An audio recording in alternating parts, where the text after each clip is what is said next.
Tough questions. Welcome to our segment where we talk about the tough questions of the Bible or religion. And today we want to talk about, why did God allow men to take concubines in the Bible? A concubine was a woman acquired by a man as a secondary wife. The purpose of a concubine was for a combination of the following reasons. One was to give more children in case of a barren wife. It was also to help contribute to the workload and also to satisfy, sadly, the man's sexual desires. A concubine in biblical times would usually be either a Hebrew girl sold by her father, and I'll explain that in a moment.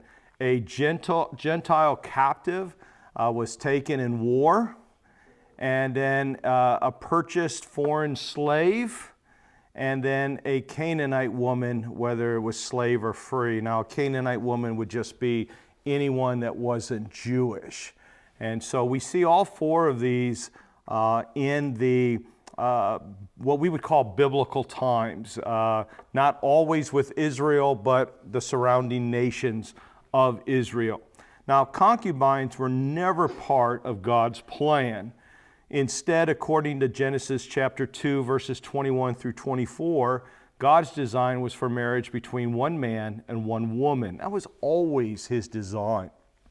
The ideas of concubines, I want to make sure you understand this, did not originate with the Hebrews or what we would call the Jews. That did not start with the Hebrews. The Hebrew word for a concubine is pelagesh, and that isn't even of Hebrew origin. It's a non-Semitic loan word that was borrowed to refer to a phenomenon that was not did not originate with Israel. And so it's important for you to understand that concubines did not originate with Israel, but sadly, Israel did take some of the customs. And so what we find fascinating is, by the time we get to the law of Moses, God provided for women who were part of concubines in the law of Moses. So let's look at our list again. What we see here, the rights of the first two were protected by the law. And then we see that the third was unrecognized. It just wasn't supposed to happen. And then the fourth one, again, was prohibited. And so there were, even though that other nations were using concubines in a certain fashion, the Hebrews were allowing them in some fashion, but not all of them that the other nations were doing. So let's look at these situations of concubines. When a woman was in poverty, she had very few options in those days. And sometimes, to avoid prostitution or homelessness, she would sell herself to one man as his concubine. And another infrequent practice of Hebrews was for a father to sell their child as a slave. Now, again, this sounds terrible, but it typically happened in an act of desperation. When this family was destitute, they had no money, and by selling a child to someone else, it gave some money to the remaining part of the family and probably allowed the child to have a better situation.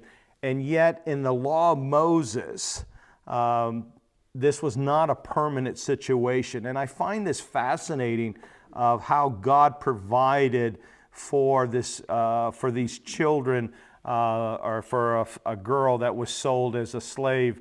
It was very infrequent, but when it did happen, the law said a Hebrew slave would be set free after 6 years of service unless they decided to stay within that household as a slave. It was their choice. And so again, that didn't happen often, but when it did, it was in an act of desperation.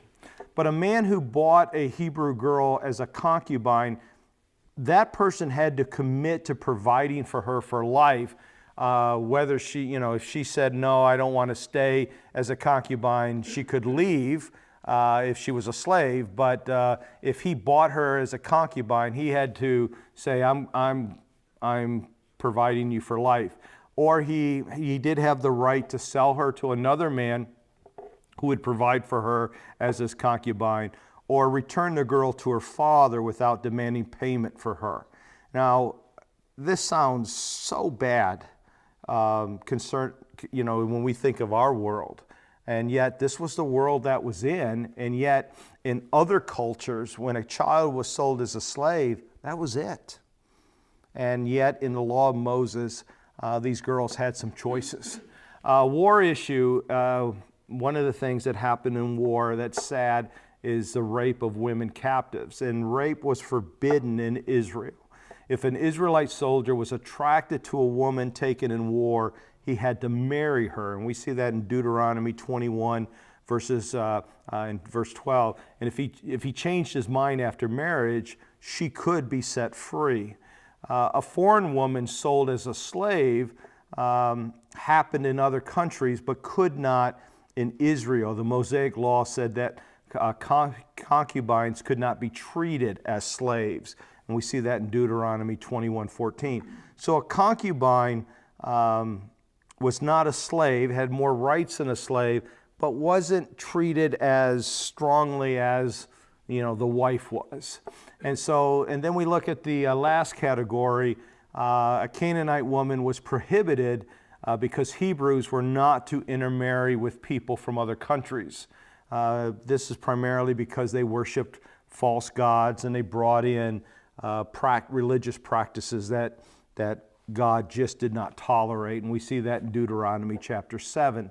And so let me just sum this up, the rights of concubines in the Bible.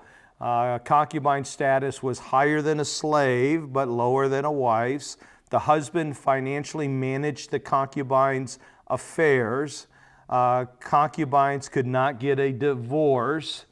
And then concubine children were considered legitimate, but were secondary to children born from the wife.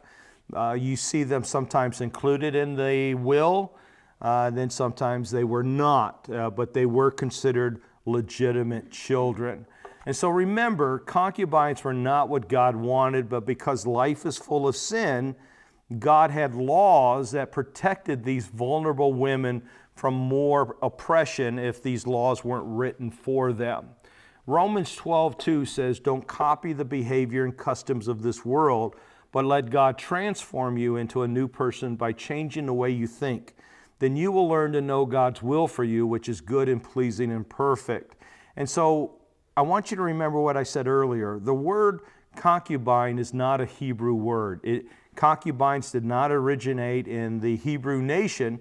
It originated in some other culture that was surrounding Israel. But through time, the Israelites took up this custom of having concubines, and it just wasn't right, but they did it. And even though God gave Moses laws to keep these women from being taken advantage of, when you study the lives of men who had concubines in the Bible, you will see relational neglect, you'll see emotional turmoil between the wives and the concubines, between the children of the wives versus the children of the concubines. The Israelites should have never picked up this custom. But they took up the customs of the world, which God tells us not to do. I hope you stay tuned to future Tough Question segments where we explore topics from the Bible or religion. Tough questions.